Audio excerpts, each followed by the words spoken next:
La vie nous paraît tellement normale, jusqu'à ce qu'on remarque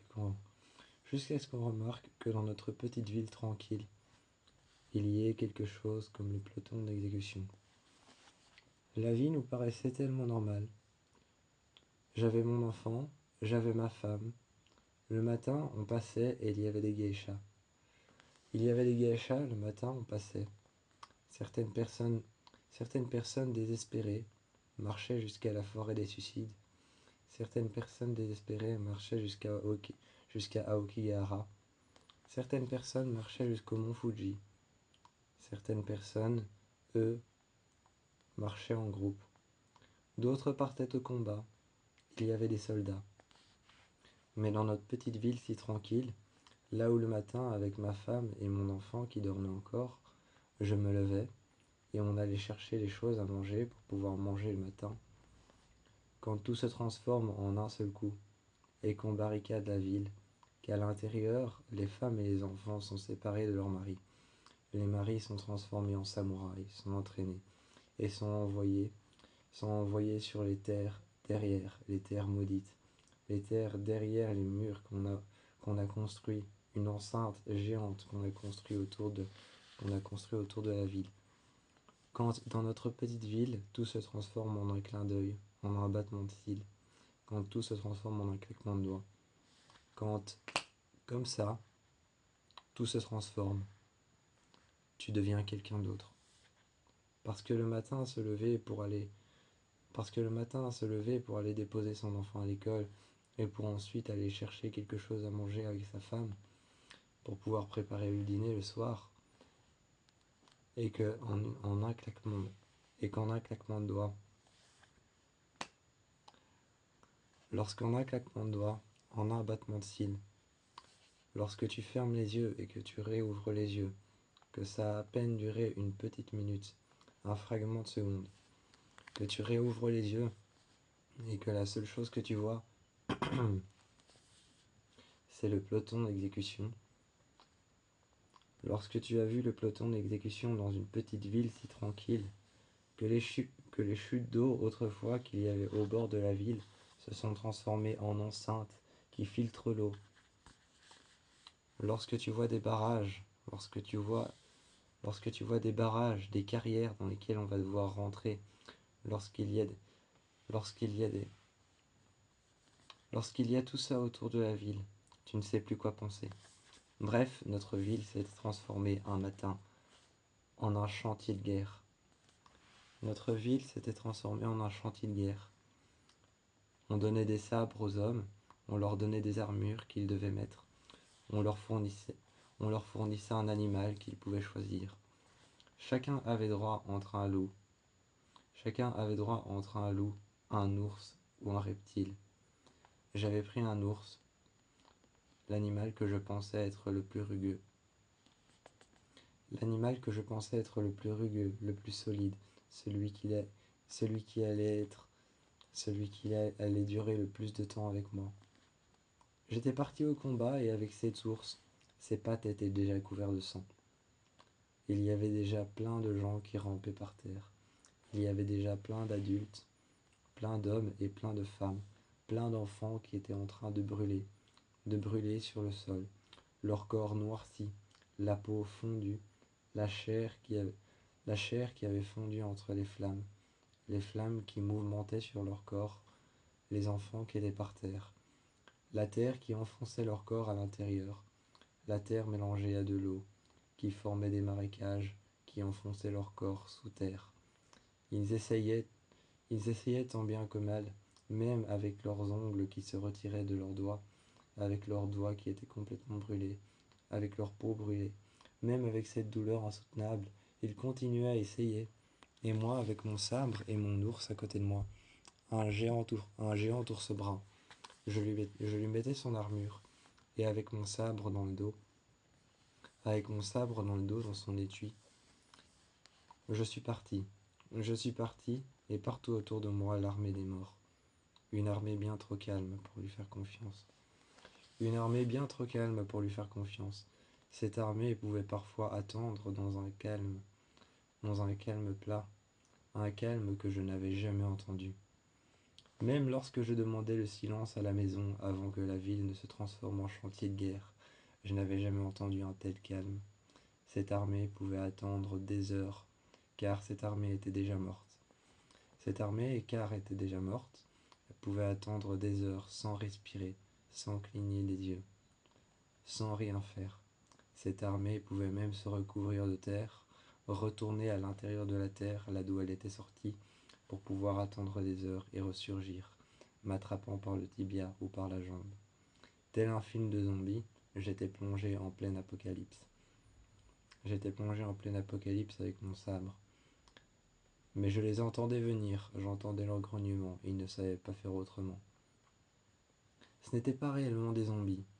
Ce n'étaient pas réellement des zombies venus d'outre-tombe ou alors venus d'à l'intérieur de la terre, des terres profanées ou alors des tombes profanées, des cimetières profanés.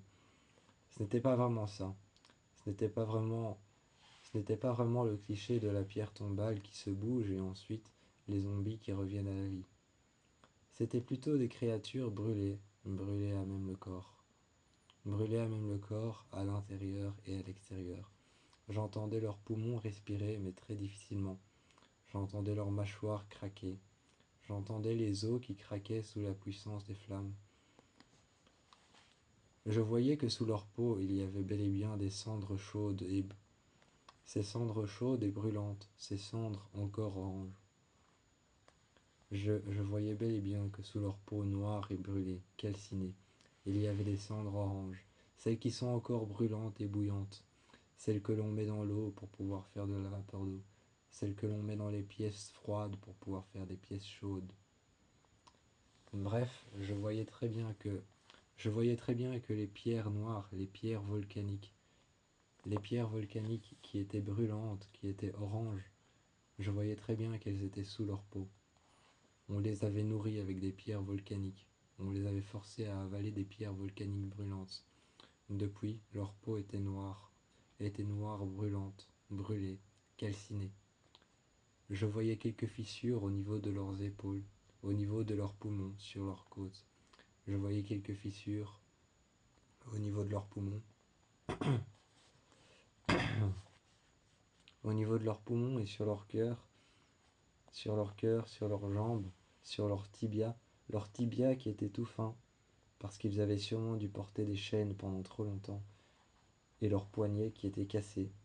Leurs poignets qui étaient cassés et tout fins, leurs tibias qui étaient cassés et tout fins, parce qu'ils avaient dû porter des chaînes pendant trop longtemps. Leur poitrine qui n'était pas, leur poitrine qui n'était pas du tout proportionnelle à leur torse, parce qu'ils avaient sûrement dû porter un corset pendant trop longtemps. Les femmes et les hommes avaient une poitrine qui n'était pas proportionnelle, à leur ventre. Leur ventre était plus fin. Leur tête, quant à eux, était penchée sur le côté. Leur tête était toujours penchée sur le côté. Ils avaient certainement dû être pendus. Et ils avançaient. Ils avaient des yeux oranges comme la braise, oranges comme les pierres volcaniques. Je sentais la chaleur s'émaner de leur corps, c'est pour ça que je les repérais si vite. Il suffisait de me tourner et en revers avec mon sabre que je nettoyais ensuite avec un vieux chiffon, mon sabre couvert de sang. J'avançais. J'avançais encore et encore dans cet herbier des morts et je m'enfonçais. La seule chose qui me poussait à continuer à avancer, c'était le pelage de l'ours dans lequel je me réfugiais pour dormir la nuit. Lui, il dormait en dessous d'un arbre, moi je dormais sous son pelage, près de lui. Mon ours était comme mon gardien. Je n'avais aucun lien avec lui. Ce n'était pas comme dans les écoles. Ce n'était pas comme dans les écoles où on apprend aux enfants à lier un lien avec un loup, pour qu'ensuite ils aillent au combat. Certaines écoles de jeunes guerriers apprenaient aux enfants, dès leur plus jeune âge, de lier un lien avec un loup, un jeune loup blanc qu'ils auraient choisi.